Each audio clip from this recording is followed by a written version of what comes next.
Bismillahirrahmanirrahim. Assalamualaikum warahmatullahi wabarakatuh.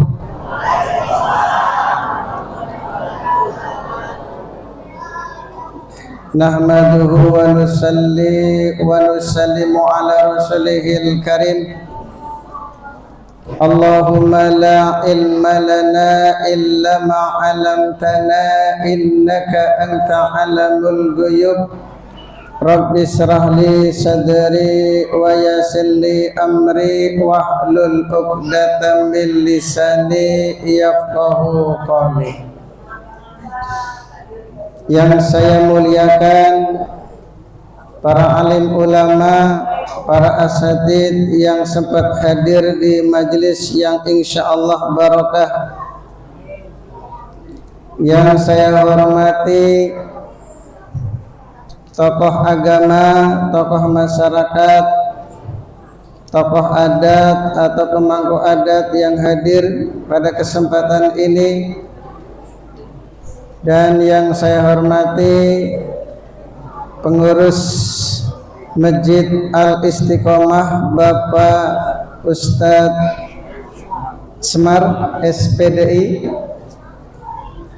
Wabil khusus yang saya hormati Pak Haji Saidi sebagai donatur utama pelaksana acara peringatan Isra dan Mi'raj. Bapak Ibu yang sama-sama dirahmati oleh Allah Subhanahu wa ta'ala. Pertama-tama marilah kita panjatkan puja dan puji syukur kehadirat Allah Subhanahu wa ta'ala. Alhamdulillah, berkat rahmat, hidayah serta inayahnya kita semua telah dimudahkan oleh Allah untuk sama-sama hadir dalam peringatan Isra dan Mi'raj. Insyaallah hadirnya kita di majelis yang mulia ini mendapat barokah dari Allah Subhanahu wa ta'ala. Amin. Dan insyaallah sebelum kita meninggalkan majelis yang mulia ini, dosa-dosa kita diampuni oleh Allah Subhanahu wa ta'ala. Amin.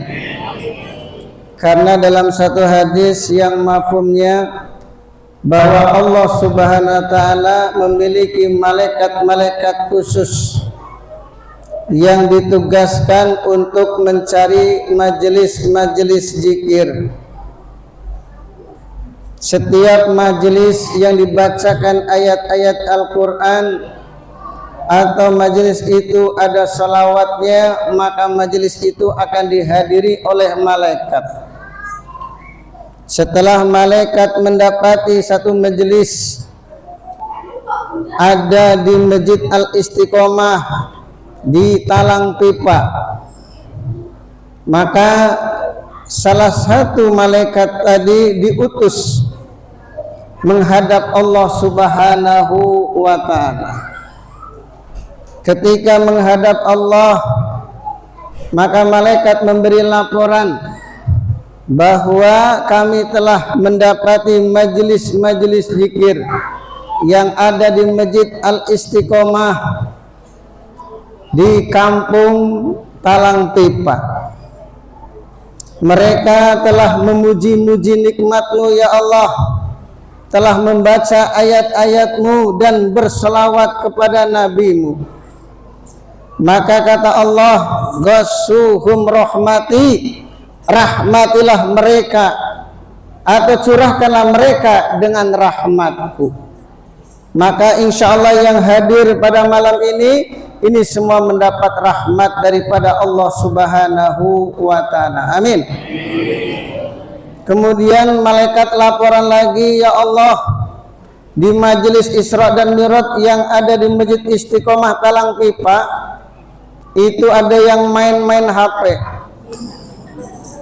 Kalau ustadznya lagi ceramah, dia sibuk main HP, bahkan selfie sendiri.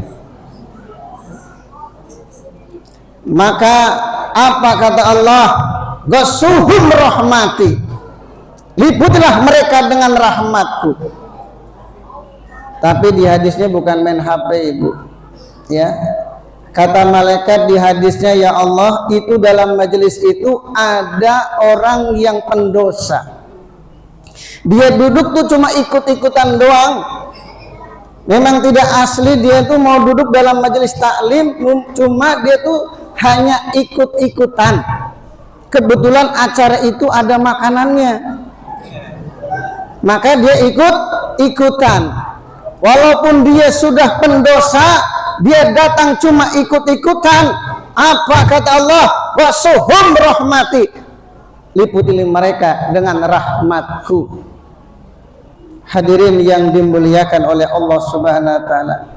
Jadi andaikan kita ini ada yang pendosa, sudah datang main HP sendiri, ya, ini sudah mendapatkan kebaikan, yaitu rahmatnya Allah Subhanahu wa taala. Amin ya rabbal alamin. Karena terusan hadisnya, tidak akan celaka orang yang duduk dalam majelis zikir. Insya Allah barokah majelis yang mulia ini kita semua dosa-dosanya diampuni oleh Allah Subhanahu wa taala. Amin ya rabbal alamin. Rasulullah sallallahu alaihi wasallam bersabda, "Man dalla ala khairin falahu mislu ajri fa'ilihi." Barang siapa yang menunjukkan kebaikan, maka dia mendapatkan pahala seperti pahala orang yang melakukannya. Ini berapa banyak orang yang hadir di majelis ini yang paling banyak pahala panitia. Ya, karena panitia ini sebagai pelaksana. Kata yang bagian masak, tidak Ustadz, yang paling besar pahalanya yang bagian masak. Kalau kami ini nggak menyediakan makanan, kayaknya sedikit yang hadir. Ya, kata Haji Saidi, kata Pak Haji Saidi, yang paling besar tuh ya Pak Haji. Ya, kalau Pak Haji nggak ngasih donator, ini nggak bisa jalan juga. Jadi yang paling besar siapa? Pelaksana, panitia, yang masak, atau donator? Siapa yang paling besar? Pak Tutut, siapa yang paling besar? Donatur katanya. Ya. Nah. Yang ceramah ini kalau nggak ada orang, mau ceramah ke siapa? Ya. Nah, ini jadi insya Allah semuanya dapat pahala yang sama. Amin ya rabbal alamin. Hadirin yang dimuliakan oleh Allah Subhanahu wa taala, peringatan Isra dan Mi'raj ini sering kita dengar. Paling sebelum saya sampaikan, Bapak Ibu sudah terpikir paling yang dibicarakan itu tak itu aja. Betul? Walaupun Isra dan Mi'raj itu yang dibicarakan itu tak itu, memang agama itu yang memang diulang-ulang. Kalau nanti saya membuat perkara yang baru, itu namanya bukan agama. Maka hadirin yang dimuliakan oleh Allah Subhanahu wa taala, dalam Al-Qur'an Allah Subhanahu wa taala berfirman, subhanalladzi asra bi 'abdihi lailan minal masjidil haram ilal masjidil aqsa alladzi barakna haulahu linuriyatahu min ayatina innahu huwas samiul basir. Ayat tentang Isra dan Mi'raj ini diawali dengan kalimat iman. Subhana, maha suci Allah. Di mana kalimat iman ini menunjukkan bahwa kejadian Isra dan Mi'raj ini untuk menunjukkan kebesaran dan kehebatan Allah. Karena asra bi abdihi laila, Allah memperjalankan hambanya di malam hari. Bukan baginda Nabi yang berjalan sendiri, tapi diperjalankan. Walaupun dari Masjidil Haram ke Masjidil Aqsa itu jaraknya berapa kilo? Berapa kilo Ibu? 1466,2 kilometer. Jarak yang cukup, bukan cukup, sangat jauh, yang kalau ditempuh pakai naik unta itu butuh waktu kurang lebih 1 bulan. Akan tetapi baginda Nabi Muhammad SAW berjalan dari Masjidil Haram ke Masjidil Aqsa yang jaraknya 1466,2 km itu hanya ditempuh dalam waktu 1 malam. Ditambah lagi beliau diangkat ke langit, yaitu ke Sidratul Muntaha. Tentunya ini bisa dipahami hanya dengan kalimat iman, tidak bisa dengan akal kita.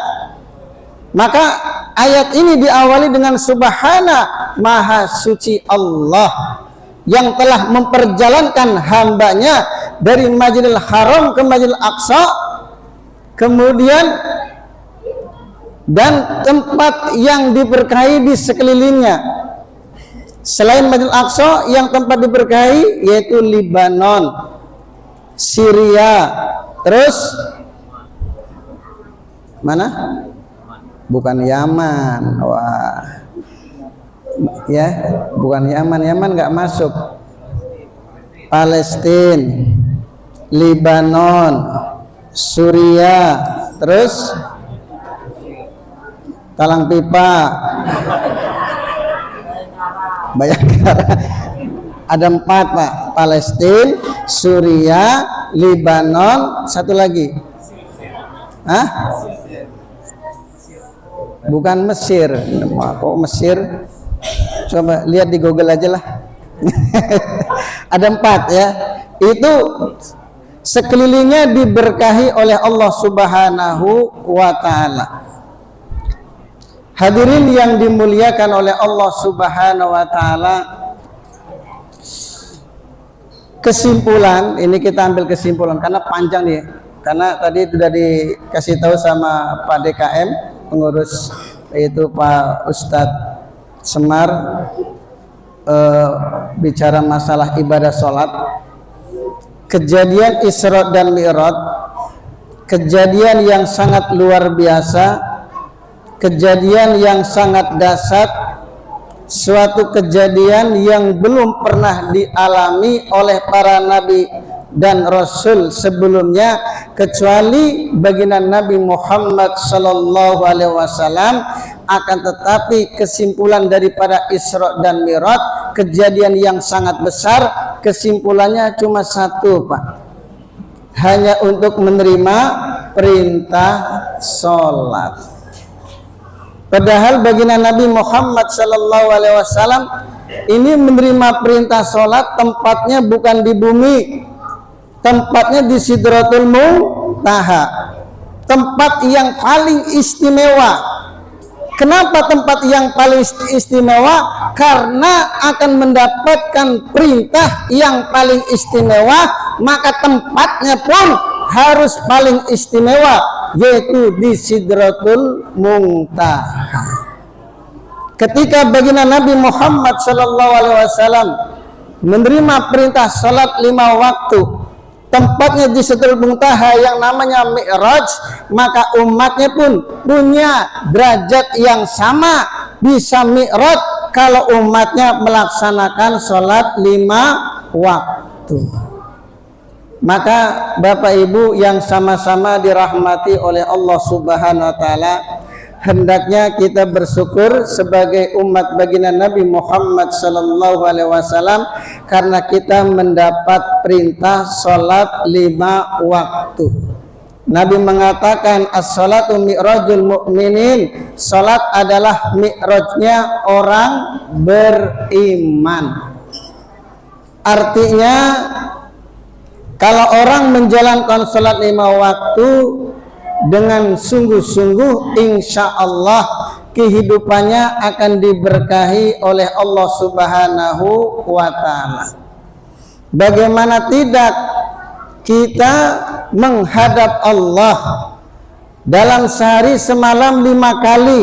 Di dalam sholat kita mengatakan iyyaka na'budu wa iyyaka nasta'in, kepada-Allah kami menyembah dan kepada-Allah kami minta pertolongan.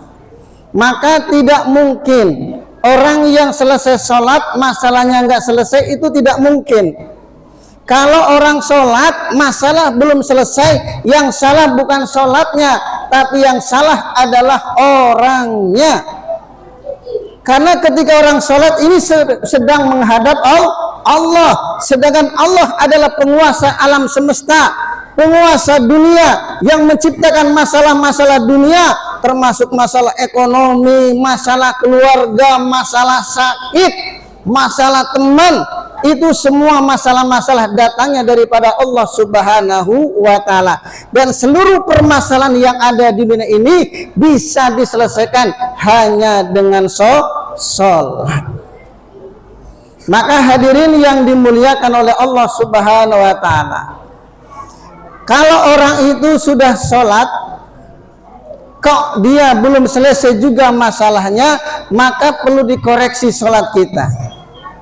Karena sholat ini ibarat mobil yang mewah. Mobil apa yang mewah? Mobil apa? Alphard. Ya, Alphard lah. Walaupun mobil Alphard itu mobil mewah, kalau satu kabel diputus, kira-kira jalan nggak itu mobil? Enggak.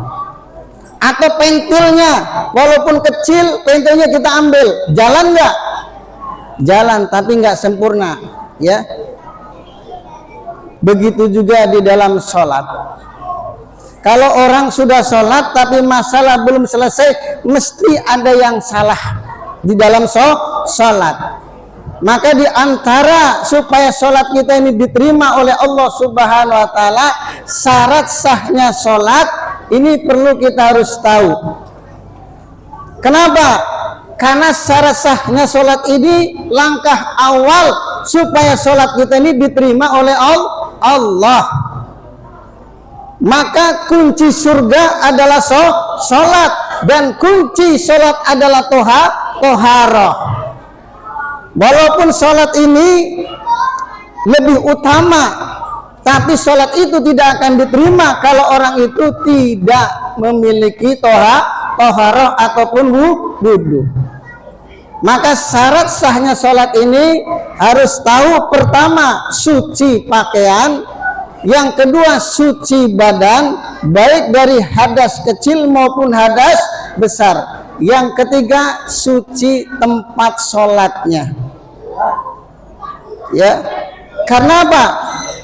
Kalau kita ini badannya masih ada najisnya, sebab kencing berdiri, ya, akhirnya percikan air kencing kembali ke sarung kita atau pakaian kita, maka ketika kita sholat, sholat kita tidak sah.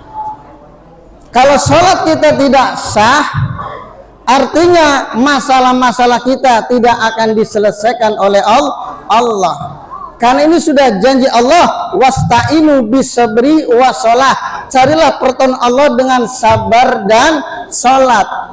Masalah apa saja yang kita hadapi itu semuanya bisa selesai hanya dengan sholat.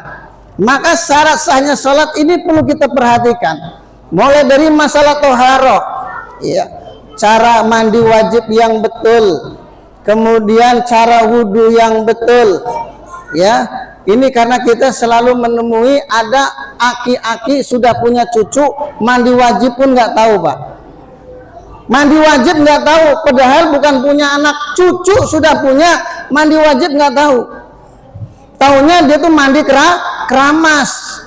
Kalau mandi keramas, kalau dia tidak niat menghilangkan hadas besar, dia masih dihukumi orang yang berhadas.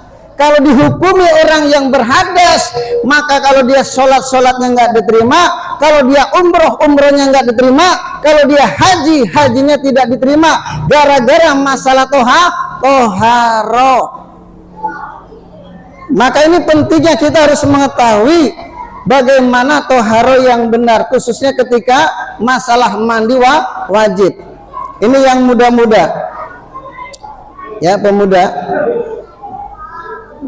Coba yang hafal niat mandi wajib. Coba yang muda.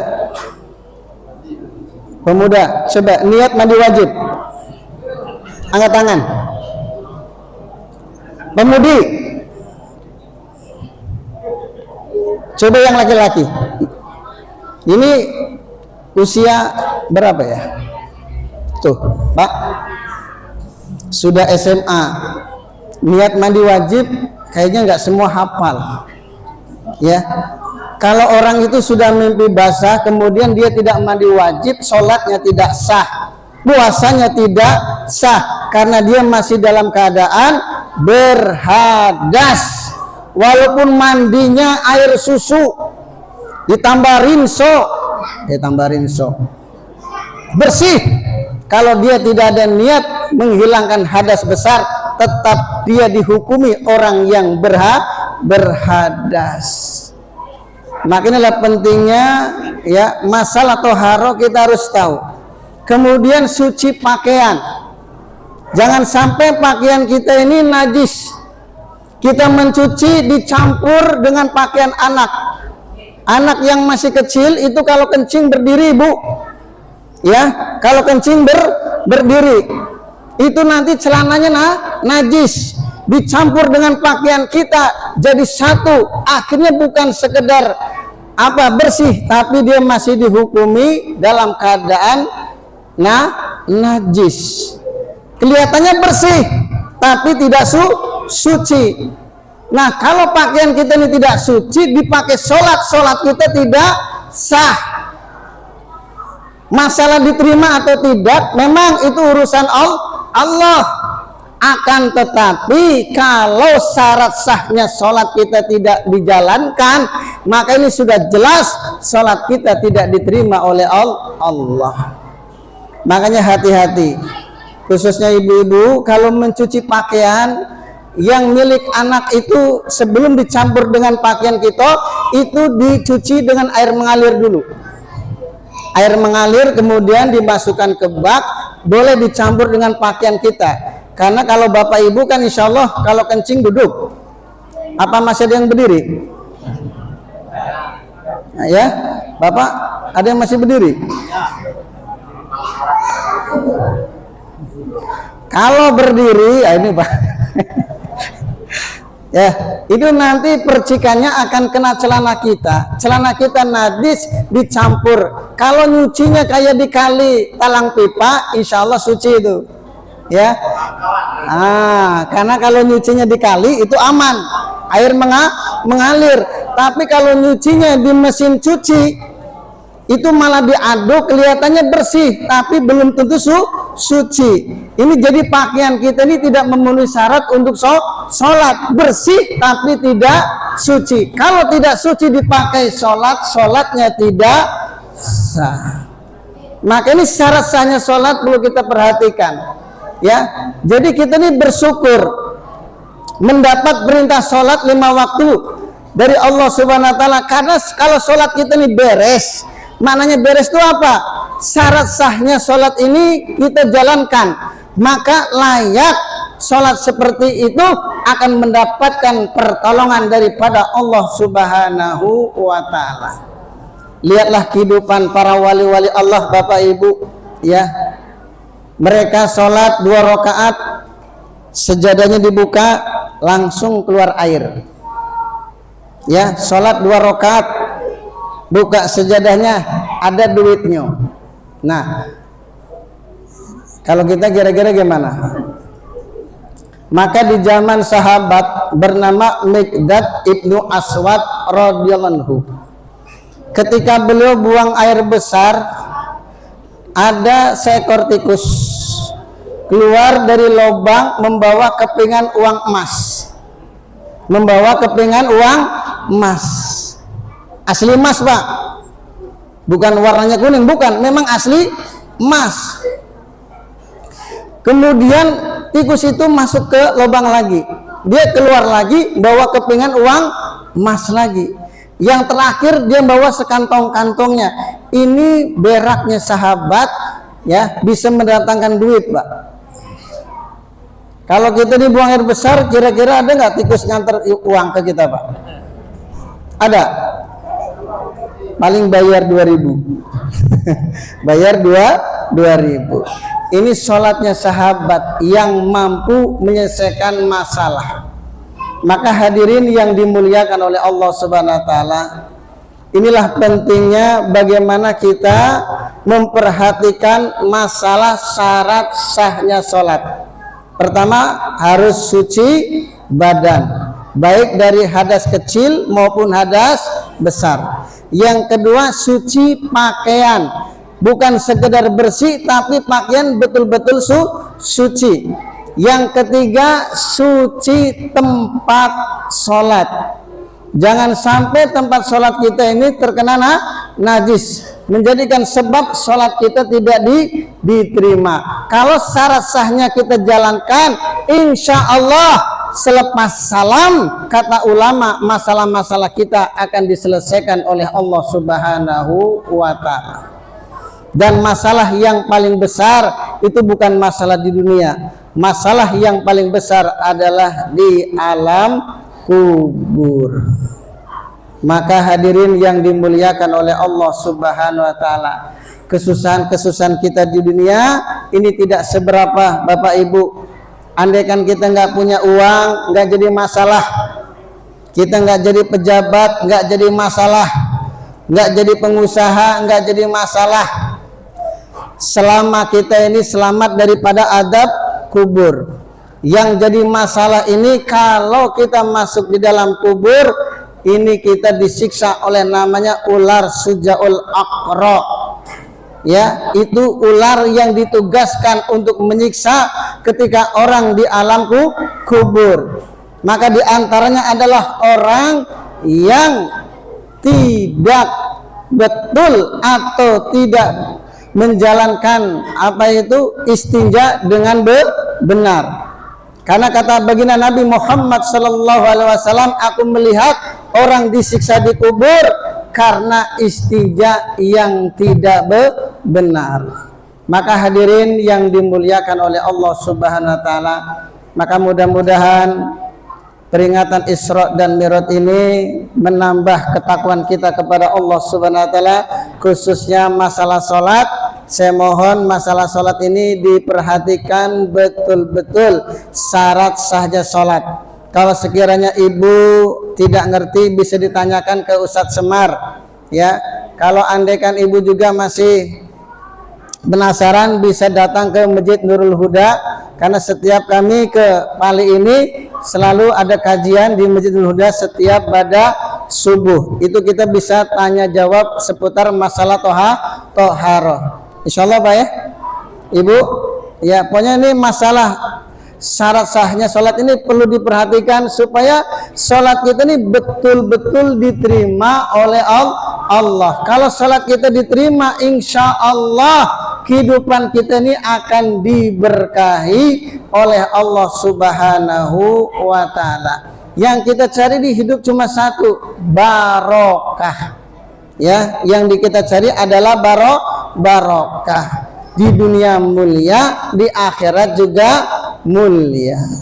Maka mudah-mudahan ini sekembalinya kita dari Masjid Al Istiqomah, mulai subuh ya sholat subuhnya ditingkatkan.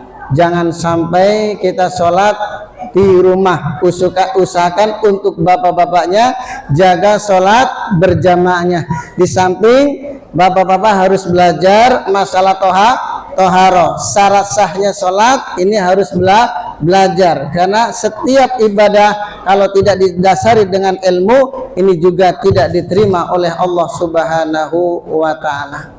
Saya segera sekian, lebih kurangnya mohon maaf. Wabillahi taufik wal hidayah.